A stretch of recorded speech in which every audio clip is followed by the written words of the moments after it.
Sunday ശാലോമിലേക്ക് സ്വാഗതം. ഞാൻ Jose John Mallikassery.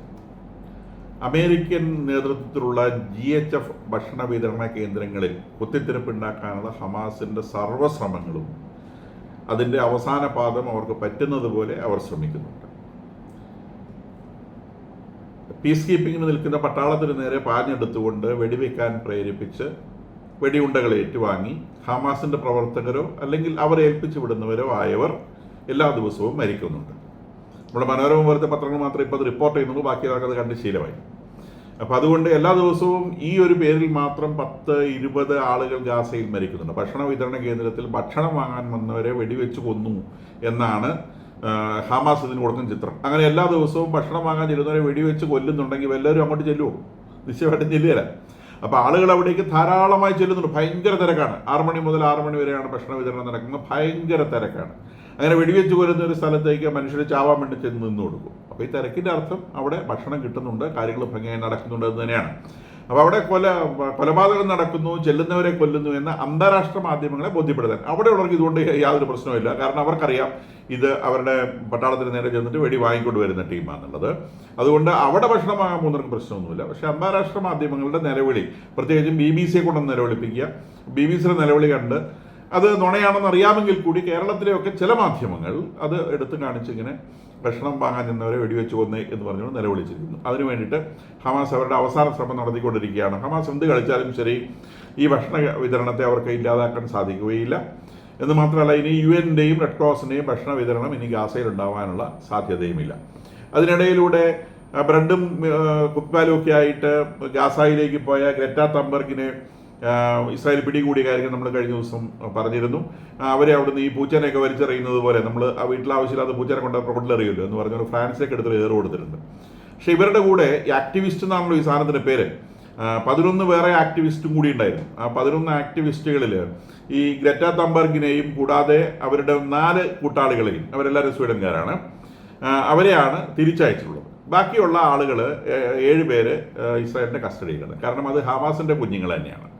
അപ്പോൾ അതിനകത്ത് ഹമാസ് ബ്ലഡ് എത്രയുണ്ട് എന്ന് പരിശോധിച്ച് നോക്കാൻ വേണ്ടി ഇസ്രായേൽ അവരെ പിടിച്ച് കൂട്ടിലിട്ടിട്ടുണ്ട്. അപ്പോൾ ഈ യൂറോപ്യൻ രാജ്യങ്ങളിലൊക്കെ ചെന്ന് ഈ അഭയാർത്ഥികൾ എന്ന പേരിൽ ഓരോ രാജ്യങ്ങളിലും നുഴഞ്ഞു കയറി അവിടെ ഇസ്ലാമിക അജണ്ടകൾ നടപ്പാക്കുന്ന ഗ്രൂപ്പുകൾ, അത്തരം ഒരു ഗ്രൂപ്പിൻ്റെ സ്വാധീനത്തിന് വഴങ്ങിയാണ് ഈ ആക്ടിവിസ്റ്റ് എന്ന പേരിൽ ഫോട്ടോ എടുക്കാൻ കിട്ടുന്ന ഒരു ചാൻസും നഷ്ടപ്പെടുത്താതെ എല്ലാ ദിവസവും ഇൻസ്റ്റഗ്രാമിൽ പുതിയ പുതിയ പോസ്റ്റുകൾ ഇടണമെന്ന് നിർബന്ധമുള്ള ഈ ഗ്രെറ്റ തംബർഗിനെ പോലെയുള്ള ആളുകൾ ഇറങ്ങി പുറപ്പെടുന്നതെന്ന് വേണം മനസ്സിലാക്കാൻ.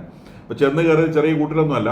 പക്ഷേ ഇവർ വളരെ പോപ്പുലറായ ആളായതുകൊണ്ടും ഇവരെ എന്തെങ്കിലും ചെയ്തു കഴിഞ്ഞാൽ അന്താരാഷ്ട്ര മാധ്യമങ്ങൾ ഇസ്രായേലിന് ദുഷ്പേരാകും എന്നതുകൊണ്ടും മാത്രമാണ് ഇരുമ്പഴിയിൽ നിന്ന് ഇവർക്ക് രക്ഷപ്പെടാനായത്. എന്തായാലും ഇവർ രക്ഷപ്പെട്ട് ഫ്രാൻസ് എത്തിയിട്ടുണ്ട്. എന്തായാലും ഗ്രെറ്റയുടെ സ്വന്തം രാജ്യമായ സ്വീഡന് ഇവരെക്കുറിച്ച് യാതൊരു താല്പര്യമില്ല എന്നുള്ളത് 10% ഉറപ്പ്. ഇവർ പലവട്ടം സ്വീഡനെ വിളിച്ച് നിലവിളിച്ചെങ്കിലും സ്വീഡൻ്റെ ഭാഗത്തു നിന്ന് ഒരു പോസിറ്റീവ് റെസ്പോൺസും ഇവർക്ക് വേണ്ടി ഉണ്ടായില്ല എന്ന് മാത്രമല്ല, ഇസ്രായേലിൽ നടക്കുന്ന കാര്യങ്ങളുടെ പരിപൂർണ്ണ ഉത്തരവാദിത്വം ഇസ്രായേലിനാണെന്നും അവരുടെ കയ്യിൽ കൊണ്ട് തലവെച്ച് കൊടുത്തിട്ട് അവരെന്താ ചെയ്യേണ്ടതെന്ന് തീരുമാനിക്കേണ്ടത് സ്വീഡനല്ല, അത് അവർ തീരുമാനിക്കുമെന്നുമാണ് സ്വീഡൻ്റെ നിലപാട്. അത് അവർ ആവർത്തിച്ച് വ്യക്തമാക്കുന്നുണ്ട്. അതിനിടയിലൂടെ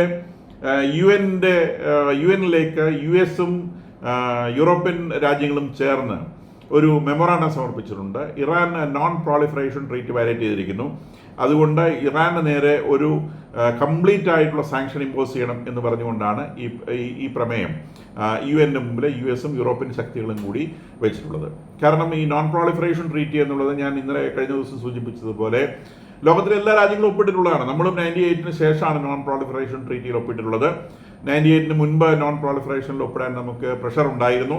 പക്ഷേ ഹൈഡ്രജൻ ബോംബ് എന്ന് പറയുന്ന ഒരു ഡിവൈസ് പരീക്ഷിച്ച ശേഷം മാത്രമേ നോൺ പ്രോളിഫറേഷൻ ട്രീറ്റിയിൽ ഒപ്പിടുകയുള്ളൂ എന്ന് നമ്മൾ വാശി പിടിക്കുകയും അങ്ങനെ 1998-ൽ നമ്മൾ ഹൈഡ്രജൻ ബോംബ് പരീക്ഷിക്കുകയും അതിനുശേഷം നമ്മൾ നോൺ പ്രോളിഫറേഷൻ ട്രീറ്റിയിൽ ഒപ്പിടുകയും ചെയ്തിട്ടുണ്ട്. നോൺ പ്രോളിഫറേഷൻ ട്രീറ്റി എന്ന് പറഞ്ഞാൽ അണുവായുധങ്ങളുടെ എണ്ണം ലോകത്തിൽ വർദ്ധിക്കാതിരിക്കാൻ വേണ്ടി എല്ലാ ലോകരാജ്യങ്ങളും ചേർന്നുണ്ടാക്കിയിട്ടുള്ള ഒരു അണ്ടർസ്റ്റാൻഡിംഗ് ആണ്.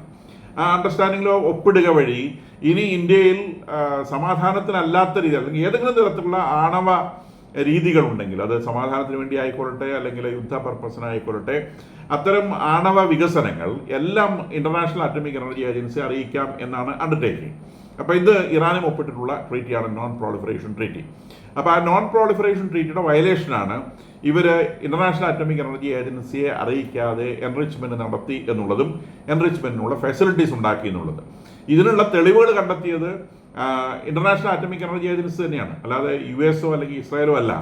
US ഇസ്രായേലും ഒക്കെ, ഇസ്രായേലാണ് വാസ്തവത്തിൽ ഇതെല്ലാം കണ്ടെത്തി 2018 അന്ന് അവർ രേഖകൾ കണ്ടെത്തിയപ്പോൾ അവർ ഉപയോഗിച്ചൊരു വാക്കുണ്ടായിരുന്നു 1/2 ടൺ ഡോക്യുമെൻറ്റ്സ്. അതാണ് ഇന്നലെ ഇറാൻ പറഞ്ഞത് ഞങ്ങൾ പിന്നെ ഒരു ലോഡ് ഡോക്യുമെൻറ്റ്സ് കണ്ടുപിടിച്ചെന്ന് പറഞ്ഞത്.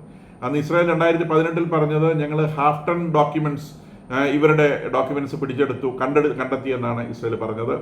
ആ കണ്ടെത്തലിൻ്റെ ഭാഗമായി അത് പഠിച്ച് അത് ശരിയെന്ന് മനസ്സിലായതിൻ്റെ അടിസ്ഥാനത്തിലാണ് ആറ്റമിക് എനർജി ഏജൻസി പരിശോധന തുടങ്ങിയതും. അങ്ങനെ ഇവർ നോൺ പീസ് പർപ്പസിന് വേണ്ടി അല്ലെങ്കിൽ സമാധാന ആവശ്യമല്ലാത്ത ന്യൂക്ലിയർ റിസർച്ച് നടത്തുന്നുണ്ടെന്ന് US ബോധ്യപ്പെട്ടതിൻ്റെ അടിസ്ഥാനത്തിലാണ് 2018 ട്രംപ് പിന്നെ ഇറാനുമായുള്ള ന്യൂക്ലിയർ ഡീലിൽ നിന്ന് പിൻവലിയുകയും സാങ്ഷൻസ് ഏർപ്പെടുത്തുകയും ചെയ്തത്. അപ്പോൾ അതിന് ബദലായിട്ടാണ് ഇവരിപ്പോൾ ഇന്നലെ ഇസ്രായേലിൻ്റെ ഏതാണ്ടോ കണ്ടുപിടിച്ചു എന്ന് ഇവർ അവകാശപ്പെടുന്നത്. പക്ഷേ ഇസ്രായേൽ കണ്ടുപിടിച്ചു എന്ന് പറഞ്ഞിട്ട് ഒളിപ്പിച്ചു വെക്കുകയല്ലേ ചെയ്തത്. ആ കണ്ടുപിടിച്ചു എന്ന് പറഞ്ഞ സാധനം അവർ UN മുമ്പിൽ വെക്കുകയും അങ്ങനെ ആറ്റമിക് എനർജി ഏജൻസി പരിശോധനകൾ നടത്തി ഈ അടുത്ത കാലം വരെയുള്ള പരിശോധനകളുടെ റിസൾട്ടായിട്ടാണ് പറയുന്നത് 400 കിലോഗ്രാം എൻറിച്ച്ഡ് യുറേനിയം അവരുടെ കയ്യിലുണ്ട്, വെപ്പൺ ഗ്രേഡ് യുറേനിയം ഉണ്ട്. അത് തീർച്ചയായിട്ടും നോൺ പ്രോളിഫറേഷൻ ട്രീറ്റിയുടെ വയലേഷനാണ്. അപ്പോൾ ഇത് UN മുമ്പിൽ വെച്ച് കഴിഞ്ഞാൽ റഷ്യക്ക് ഇതിനെ വീറ്റോ ചെയ്യാൻ പറ്റില്ല. കാരണം ഈ തെളിവ് കണ്ടെത്തിയത് അമേരിക്കയല്ല, ഇസ്രായേൽ അല്ല. ഈ തെളിവ് കണ്ടെത്തിയത് UN തന്നെ ഏജൻസി ആയിട്ടുള്ള ഇൻ്റർനാഷണൽ ആറ്റമിക് എനർജി ഏജൻസിയാണ്. അപ്പം നോൺ പ്രോളിഫറേഷൻ ട്രീറ്റിയുടെ വയലേഷൻ ഇറാൻ നടത്തിയെന്ന് പറഞ്ഞാൽ നിശ്ചയമായും UN സാങ്ഷൻസ് ഉണ്ടാവും. അതും കൂടി താങ്ങാനുള്ള ശേഷി ഇറാൻ ഇല്ല എന്നുള്ളതൊരു വസ്തുതയാണ്. ഇനി അടുത്ത സ്റ്റെപ്പായിട്ട് ഞായറാഴ്ചയാണ് US sixth round of talks plan ചെയ്തിട്ടുള്ളത്. അപ്പം അതിനിടയിലൂടെ നെതന്യാഹുവും ട്രംപും തമ്മിൽ 40 മിനിറ്റ് ഫോണിൽ സംസാരിച്ചു. വളരെ ക്രൂഷ്യലായിട്ടുള്ള കാര്യങ്ങളാണ്. വാഷിംഗ്ടൺ പോസ്റ്റും ന്യൂയോർക്ക് ടൈംസും ഒക്കെ ഇന്ന് ഇത് റിപ്പോർട്ട് ചെയ്തിട്ടുണ്ട്. ഇസ്രായേൽ ടൈംസിൽ വളരെ ഡീറ്റെയിൽഡ് ആയിട്ടുള്ള റിപ്പോർട്ട് ഇതിനെ സംബന്ധിച്ചുണ്ട്. ഇതിൻ്റെ പേരിൽ വാർത്താ സമ്മേളനങ്ങളൊന്നും നടന്നിട്ടില്ല. നേരെ മറിച്ച് ട്രംപ് ഈ ഫോൺ സംഭാഷണത്തിന് മുൻപ് യുദ്ധങ്ങൾ കൈകാര്യം ചെയ്യുന്ന US ക്യാബിനറ്റ് വിളിച്ചു കൂട്ടിയിരുന്നു. കൂടാതെ ഈ റീജിയനിൽ that is head of US central command general Michael Erik കുറിലായുമായി അദ്ദേഹം മീറ്റ് ചെയ്തിരുന്നു. അതിനുശേഷമാണ് ഇസ്രായേൽ പ്രധാനമന്ത്രി നെതന്യാഹുവിനോട് ഇദ്ദേഹം സംസാരിച്ചത്. അപ്പം മാധ്യമങ്ങളുടെ ഒരു ഊഹമനുസരിച്ച് അല്ലെങ്കിൽ ചോർന്ന് കിട്ടുന്ന വാർത്ത എന്നൊക്കെ പറഞ്ഞവർ റിപ്പോർട്ട് ചെയ്യുന്നത് ഇതിനകത്ത് ട്രംപ് 2-3 കാര്യങ്ങൾ വളരെ കാറ്റഗോറിക്കലായിട്ട് നെതന്യാഹുവുമായി ഡിസ്കസ് ചെയ്താൽ, ഒന്ന് ഗാസയിലെ യുദ്ധം ഉടനെ തന്നെ അവസാനിപ്പിക്കണം എന്നുള്ളതാണ്. ഇപ്പം ഗാസയിലെ ഇസ്രായേലിന് നേടാനുള്ള ഗോൾസൊക്കെ നേടിക്കഴിഞ്ഞു. അവരവിടെ ഭക്ഷണ വിതരണം തുടങ്ങി. പൂർണ്ണമായ നിയന്ത്രണവും ഇപ്പോൾ ഇസ്രായേലിൻ്റെ കയ്യിൽ തന്നെയാണ്. ഇനി ആളുകളുടെ ഇടയിൽ ഒളിച്ചിരിക്കുന്ന ഈ ഹമാസ് ഭീകരരെ സെർച്ച് ചെയ്യുന്നതിന് വേണ്ടി കാലം കളയേണ്ടതില്ല. അവരുമായി ഒരു വെടിനിർത്തൽ കരാറിൽ ഒപ്പിട്ട് മുഴുവൻ ബന്ധികളെയും ഇപ്പോൾ തന്നെ മോചിപ്പിക്കുകയും ഇസ്രായേലിൻ്റെ നിയന്ത്രണത്തിലുള്ള ഗാസയിൽ അവർക്ക് എന്ത് വേണമെങ്കിലും ചെയ്യാം. അതൊരു യുദ്ധം ആയിട്ട് ചെയ്യേണ്ടതില്ല. അത് ഒരു അധികാര കൈമാറ്റം വരുത്തിയ ശേഷം ഇസ്രായേലിൻ്റെ ഒരു പാവ ഗവൺമെൻറ്റിനെ അവിടെ സ്ഥാപിച്ചുകൊണ്ട് ഇസ്രായേലിന് അവിടെ ഈ കോമ്പിംഗ് ഓപ്പറേഷൻ എന്ന് പറഞ്ഞാൽ തലയിൽ നിന്ന് പേൻ പിടിക്കുന്നത് പോലെ ഹമാസ് പ്രവർത്തകരെ തെരഞ്ഞു പിടിക്കുന്ന പരിപാടി അത് ചെയ്യാൻ സാധിക്കുമെന്നുള്ളതാണ് അമേരിക്കയുടെ ഭാഗത്തു നിന്ന് വന്ന സജഷൻ എന്നാണ് മനസ്സിലാവുന്നത്. അപ്പോൾ ഇവിടെ പിന്നെ ഹമാസുമായിട്ടൊരു വെടിനിർത്തൽ കരാറിൽ ഒപ്പിടുക വഴി മുഴുവൻ ബന്ധികളെയും മോചിപ്പിച്ചെടുക്കാൻ സാധിക്കും. അങ്ങനെ വരുമ്പോൾ ഈ യുദ്ധം ഇവിടെ അവസാനിക്കും. യുദ്ധം എന്നുള്ള വാർ എന്നുള്ള ടേം കൂടെ അവസാനിച്ചു. അതിനുശേഷം ഇനി ഹമാസിന് ബാക്കിയുള്ളത് അവർ ആയുധം വെച്ച് കീഴടങ്ങണം, അവർ പൂർണ്ണമായും കീഴടങ്ങണം, അവസാനത്തെ ഹമാസിനെ പിടിച്ചിട്ടേ യുദ്ധം നിർത്തുള്ളൂ. ഇത്തരം നിർബന്ധങ്ങൾ ഒഴിവാക്കുകയാണെങ്കിൽ ഈ പ്രശ്നം ഈ പ്രശ്നം അവസാനിപ്പിക്കുകയല്ല, യുദ്ധം ഇവിടെ അവസാനിപ്പിക്കാൻ സാധിക്കും. ഇതാണ് ഒരു പ്രപ്പോസൽ അമേരിക്ക വെച്ചത്. ഇതിന് കാരണമായി അമേരിക്ക മുന്നോട്ട് വെച്ച കാര്യം പൂർണ്ണമായ ശ്രദ്ധ ഇറാനിലേക്ക് ആവശ്യമുണ്ട് എന്നുള്ളതാണ്. അപ്പം ഇസ്രായേലിൻ്റെയും അമേരിക്കയുടെയും കമ്പൈൻഡ് ആയിട്ടുള്ള ശ്രദ്ധ പൂർണ്ണമായിട്ടും ഇറാനിലേക്ക് തിരിയുന്നു. അപ്പം അതിനിടയിലൂടെ ട്രംപ് സജസ്റ്റ് ചെയ്ത ഒരു കാര്യം, ഇറാനുമായിട്ട് ഒരു യുദ്ധത്തിൽ ഏർപ്പെടേണ്ടി വന്നാൽ അത് ഓഫ് ദ ലിമിറ്റ് ആയിരിക്കുമെന്നാണ്. ഓഫ് ദ ലിമിറ്റ് എന്ന് പറഞ്ഞാൽ അത് പരിമിതികളില്ലാത്ത ഒരു യുദ്ധമായി തീരുമെന്നാണ് അദ്ദേഹം പറഞ്ഞതെന്നാണ് മനസ്സിലാവുന്നത്. അതായത് ഇസ്രായേൽ സജസ്റ്റ് ചെയ്യുന്നത് പോലെ അവരുടെ ന്യൂക്ലിയർ പ്ലാന്റുകൾ മാത്രം അവസാനിപ്പിച്ചുകൊണ്ട് നിർത്താനാവുന്ന ഒരു യുദ്ധമായിരിക്കാൻ സാധ്യതയില്ല അത്തരമൊരു യുദ്ധം എന്ന് ട്രംപ് പറഞ്ഞതായിട്ടാണ് ഈ ടോക്കിനിടയിലൂടെ ഇവരെ സഹായിച്ചു എന്ന് പറയുന്ന ഒഫീഷ്യൽസിൽ നിന്ന് ചോർന്നു കിട്ടിയ വിവരങ്ങൾ എന്ന് പറഞ്ഞുകൊണ്ട് വാഷിംഗ്ടൺ പോസ്റ്റ് റിപ്പോർട്ട് ചെയ്യുന്ന സംഗതി. അപ്പം ഈ ഓഫ് ദ ലിമിറ്റ് എന്ന് പറഞ്ഞ ഒരു ഫുൾ സ്കെയിൽ വാറാണ്. അതിൻ്റെ കാര്യം എത്രയേ ഉള്ളൂ, അപ്പോൾ അവരുടെ ന്യൂക്ലിയർ കേന്ദ്രങ്ങളെ ആക്രമിച്ചു കഴിഞ്ഞാൽ നിശ്ചയമായും അവർ തിരിച്ചാക്രമിക്കും. അപ്പോൾ അവരുടെ ആക്രമണ ശേഷിയെ പരിപൂർണമായും തകർത്ത് കളയുന്ന നിലയിലേക്കുള്ളൊരു യുദ്ധം അത് ആയിത്തീരുകയും ഒരുപക്ഷെ അതൊരു പവർ ട്രാൻസിഷൻ എത്തുന്നത് വരെയുള്ള ഒരു കണ്ടിന്യൂയിങ് വാറായിട്ട് മാറാനുള്ള സാധ്യതയുണ്ട്. അപ്പോൾ അതിനുള്ള പ്രിപ്പറേഷനോട് കൂടിയിട്ടാണ് ഈ യുദ്ധം തുടങ്ങേണ്ടത്. അപ്പോൾ അതിൽ നെതന്യാഹു ഉന്നയിച്ചതായിട്ട് പറയുന്ന ഒരു ചോദ്യം, ഇസ്രായേൽ തനിച്ചാണോ യുദ്ധം ചെയ്യേണ്ടത്, അല്ല ഇസ്രായേലും അമേരിക്കയും കൂടിയുള്ള കമ്പൈൻഡ് ഓപ്പറേഷനാണ്? അതിനെ സംബന്ധിച്ചുള്ള ഒരു കൺക്ലൂഷൻ ട്രംപിൻ്റെ ഭാഗത്ത് ഉണ്ടായില്ല എന്നാണ് ഇവർ വാർത്തയായിട്ട് റിപ്പോർട്ട് ചെയ്യുന്നത്. അപ്പോഴും ട്രംപ് അവസാനം പറഞ്ഞത് ഞാൻ പ്രതീക്ഷ അവസാനിപ്പിച്ചിട്ടില്ല. 6ാമത്തെ റൗണ്ട് ടോക്ക് ബാക്കിയുണ്ട്. 6ാമത്തെ റൗണ്ട് ടോക്കിലെങ്കിലും ഇറാൻ സമ്പൂർണ്ണമായി കീഴടങ്ങി ഈ ന്യൂക്ലിയർ ഫെസിലിറ്റീസ് ഒഴിവാക്കാൻ സമ്മതിക്കും, അല്ലെങ്കിൽ അവർക്ക് വരാൻ പോകുന്നത് എന്താണ് എന്നതിനെ സംബന്ധിച്ച് പെഷേസ്കിയാൻ ഗവൺമെന്റിന് കൃത്യമായ ധാരണയുണ്ട്. അവർക്ക് ഖമനേയെ ഇത് പറഞ്ഞ് ബോധ്യപ്പെടുത്താൻ സാധിക്കുമെന്നുള്ള ഒരു അവസാന പ്രതീക്ഷ തങ്ങൾ നിലനിൽക്കുന്നുണ്ട് എന്ന് ട്രംപ് പറഞ്ഞതായിട്ടാണ് ഇന്ന് വാർത്തകൾ റിപ്പോർട്ട് ചെയ്യപ്പെട്ടുള്ളത്.